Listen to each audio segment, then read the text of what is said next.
Those poor souls sure are pitiful, aren't they?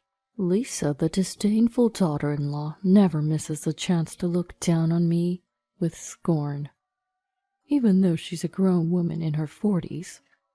Every time she visits our house with my son, she has a sarcastic remark ready for me. Not long ago, it was my husband's birthday. While I was busy preparing the meals, she just sat in the kitchen, under the pretense of helping, constantly bad-mouthing me.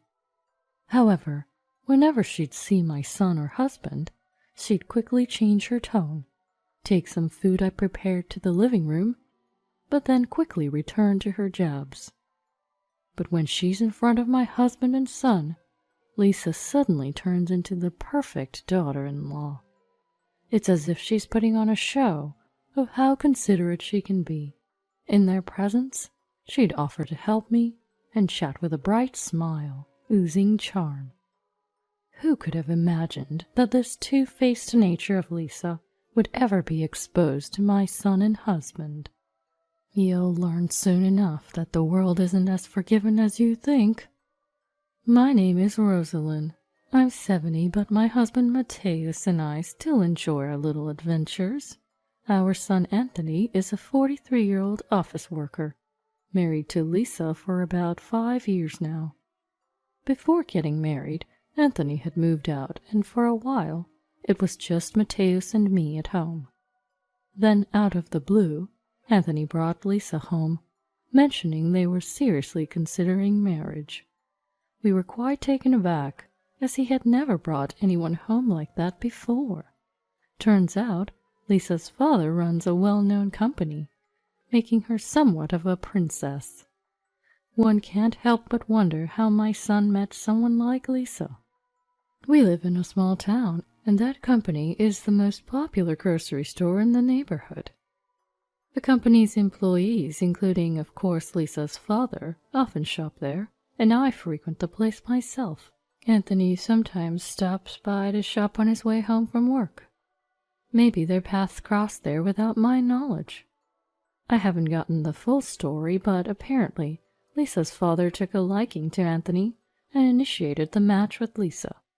At first, seeing Lisa's graceful demeanor, my husband and I were thrilled, but we soon discovered her truly unpleasant nature.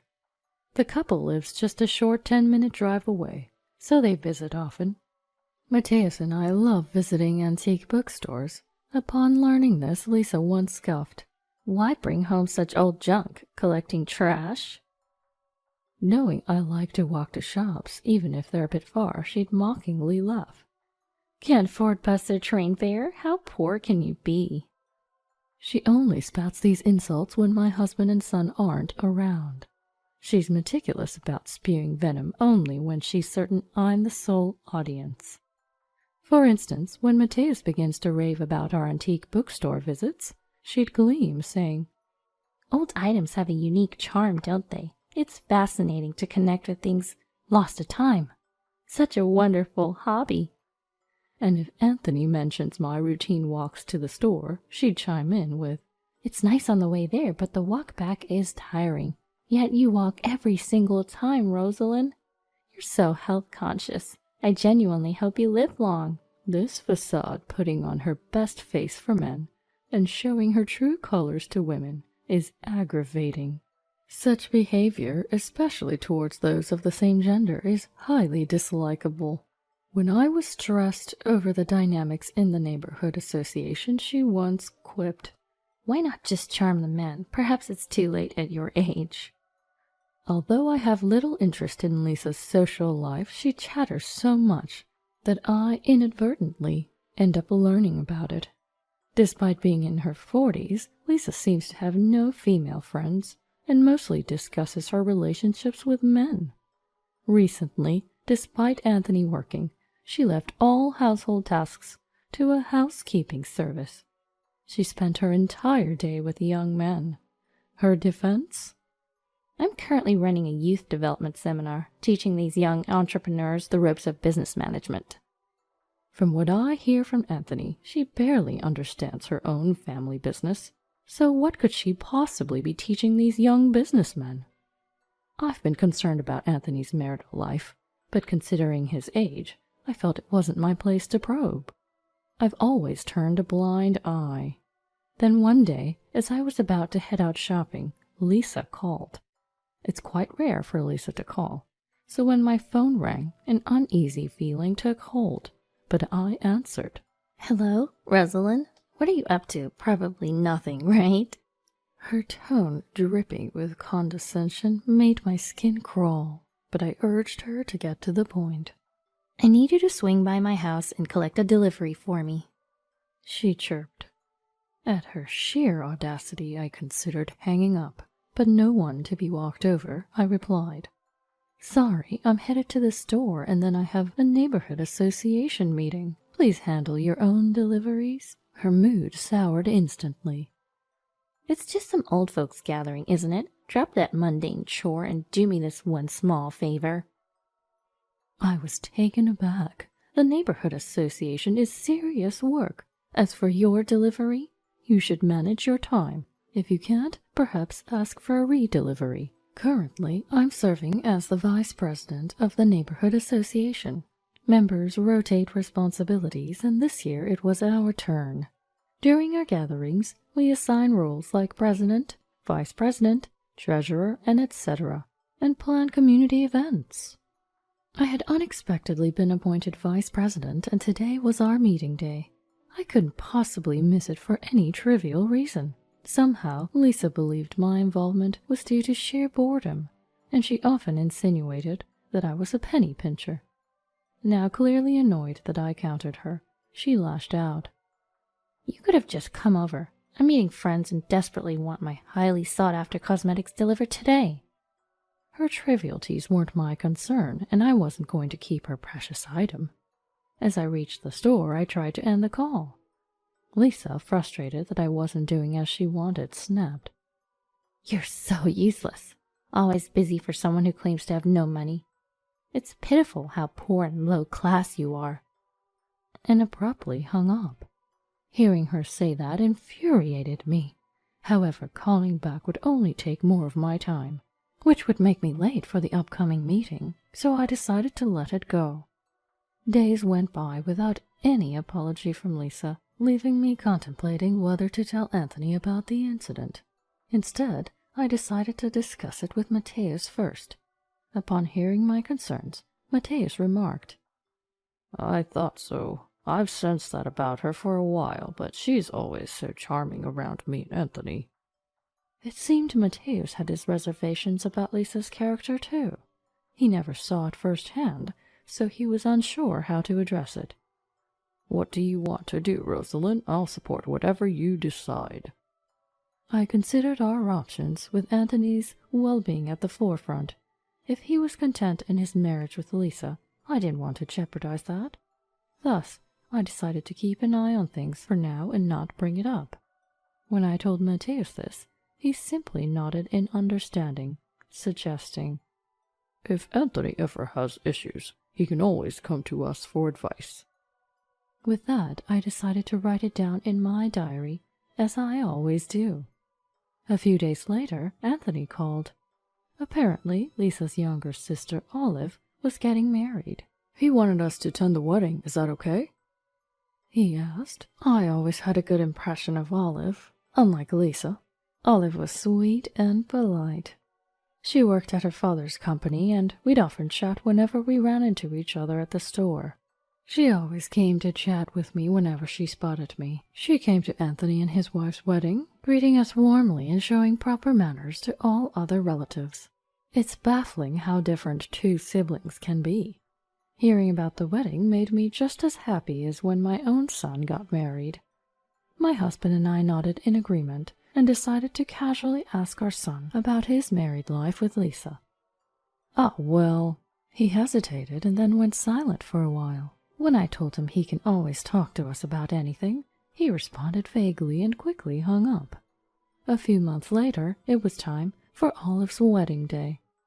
During those months, Anthony and his wife did visit us, but Lisa never apologized, or even came close to me. Not that I minded. And then the day of the wedding arrived. As the reception started, it was clear that Lisa had too much to drink and was pretty tipsy by the middle of it. But Lisa, being Lisa, didn't want to ruin her sister's big day and behaved herself until the end. After the reception, with her face flushed red, Lisa approached me. With a sinister smile, she looked me up and down. As I was about to ask her if there was a problem, she spoke first. Hey, poor thing, did you bring a wedding gift? Wearing that shabby outfit? I guess poor people like used stuff, huh?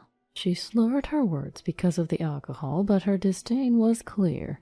Maybe it was the alcohol talking, but she was acting big not just in front of me, but also my husband and other relatives. From the corner of my eye, I could see my husband's puzzled expression. Lisa's comments were enough to stir whispers among the relatives.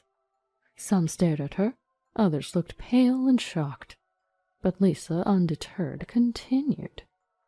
Even at your age, working a part-time job to make money and still wearing such a tacky dress is pathetic. Look at my beautiful dress. Guess that's all you can afford. Amid her boisterous laughter, Olive, looking upset, stepped in. It seemed the loud conversation had caught Olive's attention. Hey sis, what are you saying?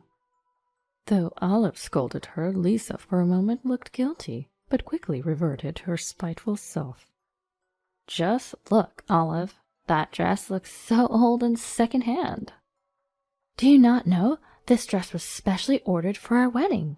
Yes, this dress, out of respect for Olive, who I love dearly, was custom-made for this celebration. And the jewelry I wore with it? Timeless pieces that will shine forever. I've been considering gifting this jewelry to Olive as a celebration gift. Before the ceremony began, I visited Olive to offer my personal congratulations. Olive, being the observant person she is, did not miss noticing my dress and jewelry. We talked about it, and I mentioned my plans to pass them on to her. Naturally, Olive declined the offer, but considering her like a daughter to me, I insisted, and she eventually accepted, tears in her eyes. Ideally, I would have done this for Lisa. However, due to her continuous actions, the thought never crossed my mind. Upon hearing Olive's words, Lisa's mood shifted dramatically. She snatched a glass from our table, wine sloshing dangerously close to the rim. Why would you do that for Olive? It should be for me. The wine was on the verge of spilling from the high-raised glass. Before she could make a scene, Anthony and the groom intervened. "What the hell are you doing, Lisa?" Shouting back, Lisa became even more defensive. In her agitation, she spilled wine all over herself. All present watched in stunned silence as wine dripped from her chin. Recovering quickly, Lisa's face went pale. This dress was expensive to rent. Shouting loudly, she grabbed a nearby cloth and began wiping her dress with it. That cloth was the tablecloth from our table, and it quickly soaked up the wine, turning a deep shade of red. You ruined my dress. You better pay for the dry cleaning. Just because you're poor doesn't mean you get a pass. At her unjustified outburst, Anthony finally lost his patience. Holding her arm, he shouted, "You keep calling her poor, but you know the company you're living off of? It's supported by both her and Dad." Hearing those words, Lisa stood in shock, mouth agape. We've never had financial troubles. Before my husband retired, he worked for a major corporation, and while he was away, I took an interest in the stock market. But just studying it became mundane. So I started buying a little stock to get hands-on experience. Fortunately, I was able to profit from those stocks. Eventually, when our son got married, I decided to invest in the company of the two fathers from the dividends I had received over the years. I wasn't expecting anything in return. I just wanted to show my gratitude for all the help they've given our son. Almost everyone at the venue knew about my investment, so they all gave Lisa cold stares because of her recent rude behavior. Anthony was furious, and Olive looked distressed. Lisa took a few steps back, her eyes darting around. Lies, all lies. There's no way this poor woman could do that. Still referring to me as poor, Anthony clenched his fists in anger, ready to lash out, while Olive shook her head on the verge of tears. Enough, Lisa! You've never even worked a day in your life, and yet you're acting so rude to Rosalind and calling her poor. Do you know she's been helping my father's company to make sure they don't face any difficulties? My mom has always been planning for a future, yet you, behind closed doors, you've always treated her horribly. The venue fell silent, the cold glares directed at Lisa, the sympathetic looks for me. No one was on Lisa's side anymore. Perhaps sobered up by the situation, Lisa sank to her knees, head drooping. Anthony knelt beside her, and while we all thought he might console her, he instead said, "Lisa, this is the last straw. I want a divorce." She immediately looked up, refusing, like a child. Holding on to Anthony's arm, Lisa finally broke down in tears. Everyone began to leave the scene. Some gave me concerned glances, while others looked away. While I caught glimpses of various reactions around me, I kept my gaze fixed on Lisa. Up to this point, Lisa hadn't apologized to me even once. Despite discussions of divorce with Anthony, she still hadn't said sorry. Anthony took Lisa to another room. She didn't even glance my way. Rosalind, I'm so sorry. I had no idea my sister was treating you this way. Olive said, tears welling up in her eyes. Seeing Olive continually apologize, on the verge of tears, honestly, it tugged at my heartstrings. You don't have to apologize, Olive. If anything, I'm sorry for ruining such a special celebration. Olive looked so down, and seeing that made me feel quite gloomy too. Sharing a look with the groom nearby, I decided to head to a separate room for a bit. Later, Olive and I had a brief chat before calling it a night. Since then, I've run into Olive a few times at the local grocery store. Every time we meet, her smile grows brighter, and that's a comfort. As for Lisa, she never did come to apologize. From what Anthony told me, when he broached the subject of divorce, Lisa put up a fight. However, he was firm, and she eventually signed the divorce papers. Following that, Lisa, having been evicted from the condo they shared, seemed to be planning to move back in with her parents. But her father, having witnessed her behavior at the wedding, severely reprimanded her, and it seems kicked her out of the family home too. When Anthony returned home alone the day after the wedding, my husband and I got the whole story about Lisa. I held back some details and only shared recent incidents, but both my husband and son were upset. Anthony probably reported it to his father-in-law. A few days later, both parents came to apologize. I assured them it was all water under the bridge and promised to continue supporting them with a smile. I'm not sure where Lisa is now. Anthony hasn't been in touch since the divorce. She's probably taken refuge with one of her male friends. A few years have passed since my son's tumultuous divorce, and he's found someone new. His current wife is very polite and courteous, and we occasionally meet up for tea. She gets along well with my husband too, sometimes borrowing from his rare book collection. The two of them often indulge in conversations about books over tea. As for Olive, despite the tumultuous event, her relationship with her husband seems strong. Just the other day, I heard she's expecting. I look forward to spending happy days with my husband, thinking about a baby gift for Olive and her soon-to-be family.